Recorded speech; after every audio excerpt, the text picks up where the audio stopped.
Et hop les petits potes, c'est Alex, j'espère que vous allez bien. Aujourd'hui on se retrouve pour le test du Galaxy 100 de chez EpoMaker. Voilà, qui m'a été envoyé par la marque, donc un super clavier.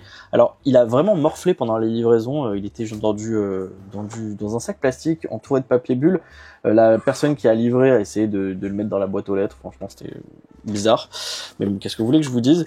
J'espère qu'il a pas pris de choc. Je ne sais pas vraiment comment l'ouvrir. Alors en fait, ah ok d'accord. En fait il a tellement pris de choc, ça c'est un truc qui coulisse à la base. Et en fait, il s'est mangé tellement de choc que... ouais. Ok. Donc en fait, ça, c'est un truc qui coulisse. On a le petit logo EpoMaker. Très très sympa. Très très sympa. Ensuite, on va l'ouvrir. Alors, il a l'air d'être d'une super bonne qualité, d'une super bonne facture. C'est un site chinois, bien évidemment. Je reçois quand même pas mal de claviers chinois ces derniers temps. Mais pour le coup, c'est de plutôt bonne qualité. Donc, il y a deux mousses qui le protègent. Là, on doit avoir, j'imagine, les câbles et les touches supplémentaires. Donc, on va retrouver directement le petit truc pour enlever les touches. Voilà. Hop là. Truc pour enlever les touches. On retrouve le câble en USB-C, qui est la nouvelle norme. On est obligé d'avoir tout en USB-C maintenant. On a deux switches Purple. Voilà, ce que j'ai l'impression que ce soit. Qui ont été un peu endommagés là. On voit bien que la pin elle est pliée, donc je sais pas trop. Pendant le transport, ça a dû manger. Et le dongle pour l'avoir en Bluetooth avec le petit logo de... ah, je sais pas, il n'y a pas le focus qui se fait. Le petit logo de EpoMaker. Et ensuite, la pièce principale. Donc, on a la notice, hein, bien sûr. Voilà, donc la notice pour... c'est un QWERTY, encore une fois. Malheureusement, je leur demande de m'envoyer de l'AZERTY, mais ils ont beaucoup de QWERTY, quoi, de manière générale. Par contre, ouais, la qualité. Attendez, alors je vais enlever ça. Oh là là, il est lourd. Il est très lourd. Mais ça, je pense qu'on va au son, ça va tout faire. Oh là là. Entendez ce petit son là. Franchement, là on est sur des switches. Alors il est vraiment très très beau. On dirait c'est rose gold le texte. Le texte a l'air rose gold. Très très sympa. Bon, clavier QWERTY au demeurant. Mais bon, QWERTY tu t'habitues très vite. Et puis là il y a vraiment tout. Hein. Il y a le point d'interrogation, les trucs. Par contre... oh là là, c'est de l'ASMR. Il est vraiment sympa. Et là, on a du coup la connectique en USB-C pour le charger et le Wi-Fi ou le Bluetooth. Voilà, donc il est là. Voilà. Ou voilà. Oh, il s'allume. Nice. Ah, il n'était pas allumé. En fait, il était au milieu. Il y a trois positions. Et là, du coup, il est allumé. Attendez, je vous éteins la lumière. Très très sympa.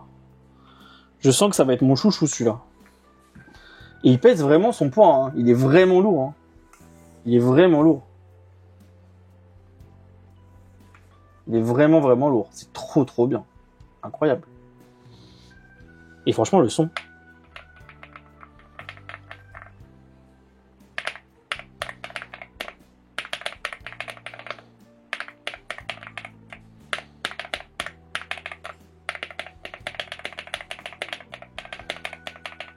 Oh là là, je kiffe. Et là, il y a le son. Il y a le truc pour le son. Il y a un genre de contrôleur MIDI, là. Plutôt pas mal. Après un unboxing qui mettait déjà la puce à l'oreille, on va rentrer dans le concret. Le Galaxy 100 de chez EpoMaker, c'est un clavier custom de type haut de gamme. Design, frappe, sonorité et connectique. Je décortique tout et sans filtre.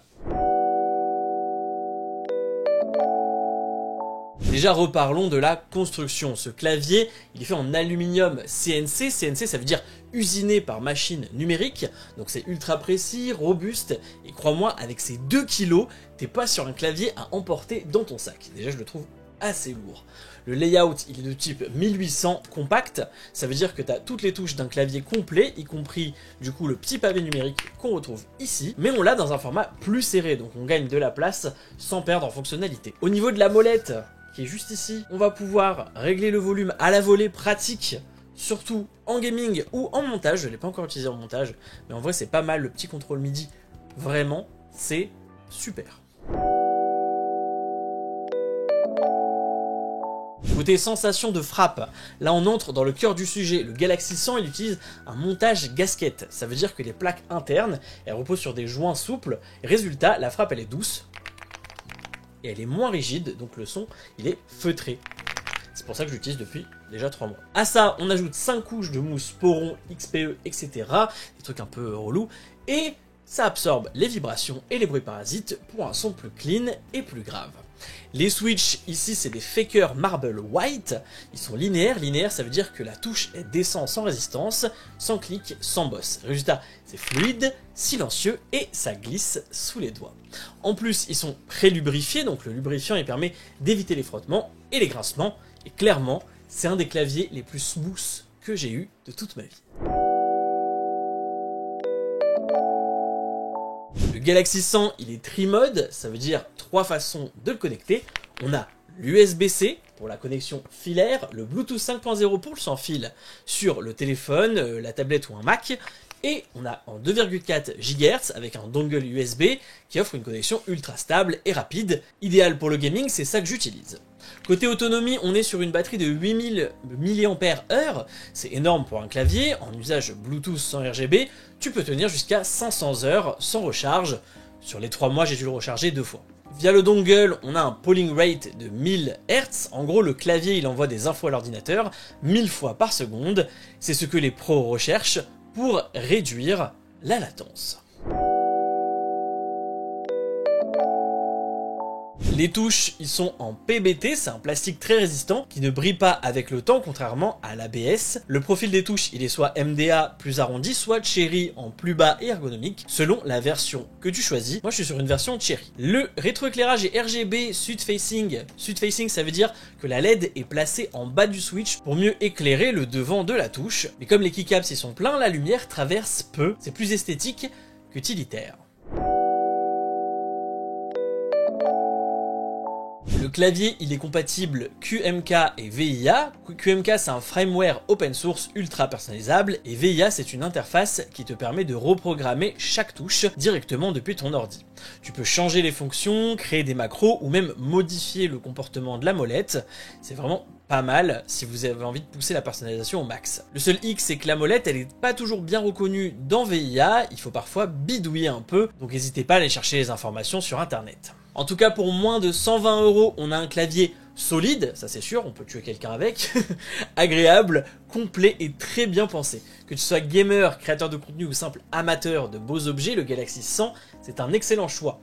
Il a ses petits défauts, mais franchement, pour ce prix, c'est un banger. Je le dis encore une fois, on est sur un clavier QWERTY malheureusement, donc il y a des touches qui manquent, c'est différent, mais c'est un très beau clavier, il est vraiment pas cher. Si ce test t'a aidé, n'hésitez pas à liker, partager, t'abonner. Et si tu veux que je teste d'autres claviers custom ou matos de setup, balance-les en commentaire. On se retrouve à la prochaine pour une autre histoire ou une autre vidéo. C'était Alex. Peace.